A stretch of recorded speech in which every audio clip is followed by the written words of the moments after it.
Welcome to today's lesson. Again, you don't have to write everything down. I'll tell you what's important and what you need to write down. I'll also let you know if there are handouts that you can get to and use those for studying. When we get to the problems, and we're going to use Khan Academy for problems, you should copy and complete at least one example of every type of problem that we cover. One of the reasons I put this up on YouTube is that you can pause it. Just make sure that you've written down everything correctly. You can also rewind it. If you need to hear something again or see an explanation again, you can go back and take another look at it. You're not going to wear it out. Or you can fast forward through it. If you think you got this, you go right ahead. Just make sure you don't miss anything important. Here's our topic for the day: properties of integer exponents. At the end of this, I want you to be able to say, I know the properties of integer exponents, and I can apply them to generate equivalent numerical expressions. Let's take a look at that vocabulary. Properties. These are the abilities, skills, characteristics of the numbers. Integers. All the whole numbers and their opposites. Generate. This is a verb. It means to make or create. Equivalent. It means equal, same, or meaning the same thing. Numerical. It means made with numbers. Expressions. These are numbers and variables and operators like multiplication and addition and subtraction and division and so forth. I also want you to be able to say at the end of this lesson that you can explain using math language why exponent properties work. Let's take a look at a power. What's the difference between a power and an exponent? The power is this entire thing. The 2 is the base. The 3 is the exponent. You might hear somebody call it an index. And what this exponent tells us is the number of times we take this 2 and multiply it by itself. This 2 cubed, 2 to the third, means 2 times 2 times 2. Let's look at negative numbers and exponents. Look at this chart over here. This might be something to copy down. 2 cubed is 8, 2 squared is 4, 2 to the 1 is 2, 2 to the 0 is 1, 2 to the negative 1 is 1/2. What we're doing right here, how do we get from 8 to 4? We divide it by 2. 4 to 2, divide by 2. 2 to 1, divide by 2. Every time we divide by 2, we subtract 1 from the exponent. See this? 3, 2, 1, 0. Same thing here. How do we get from 1 to 1/2? We divide by 2. Any number to the 0th power is 1. 50 to the 0th power, 100 to the 0th power, 33 to the 0th power is 1. And these negative exponents, they're fractions. Let's look at our first rule. Product of powers. When you multiply 2 or more powers with the same base, all you do is add the exponents. 5 cubed times 5 to the 5th equals 5 to the 3 plus 5, or 5 to the 8th. What's happening up here? 5 cubed means 5 times 5 times 5. 5 to the 5th means 5 times 5 times 5 times 5 times 5. How many 5s do I got? I got 8 5s. 5 cubed times 5 to the 5th is 5 to the 3 plus 5, or 5 to the 8th. Power of a product. When you raise a product to a power, and that's what this is in here. This is a product. Remember, product is 2 things times each other. A times B. When we multiply A times B and we raise that to a power, then each of these factors gets raised to that power. You're going to see this mostly with variables. Probably not going to see this with numbers. Here's power of a quotient. When you raise a fraction to a power, you raise both the numerator and the denominator to that power. So a over b to the x is a to the x over b to the x. When you take a power of a power, what you're doing is you're multiplying the exponents. This is a to the m to the n. That's a to the m times n. Power of a power. Okay, what we're going to do now is we're going to go over to Khan Academy, and we're going to work some practice problems. You're going to have a chance to do them on your own, and then I'm going to show you how to do them. So I will see you in just a moment. Okay, here we are. Let's see what happens when we multiply powers. Why don't you stop the video right now for a minute and take a look at this and see if you can do this on your own.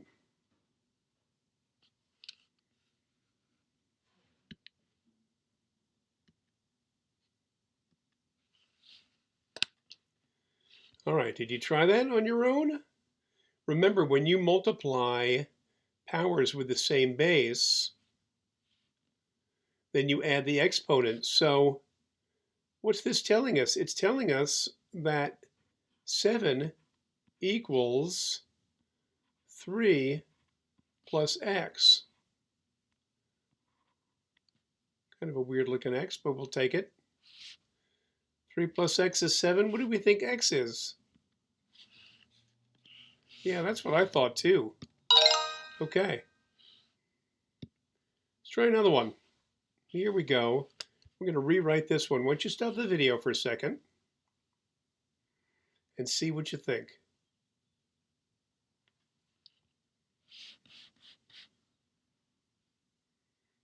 All right, we're back. 3, this is going to be 3 to the 4 plus 2, right? Because these both have the same base. They both have the same base, and we can add those exponents. 4 plus 2 is, what do we think this is? What do you think this is? We need to rewrite this in this expression. All right, so we're going to do this.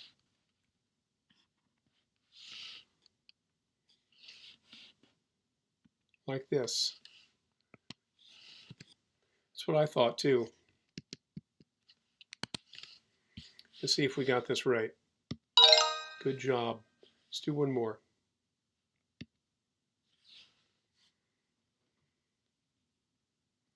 What do you think? This looks to me like y.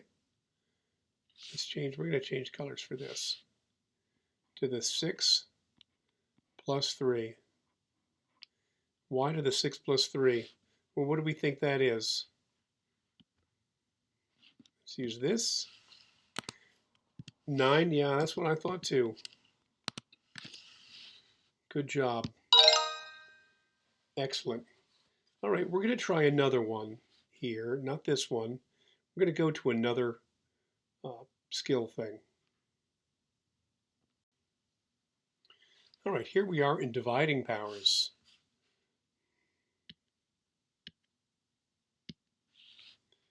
And remember, when we divide powers, we subtract the exponents. So this is going to be y to the 5 minus 3. What do we think that is? 5 minus 3 is y to the, that's what I thought too. 2.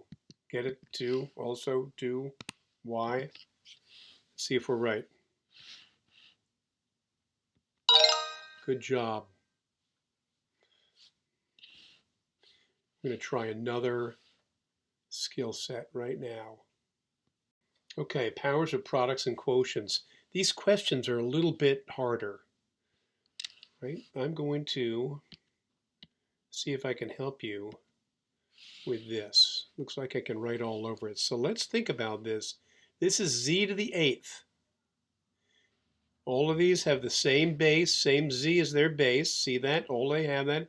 So this is going to be, remember, when you have this 3 goes to the 12 and it goes to the 10. So you're going to have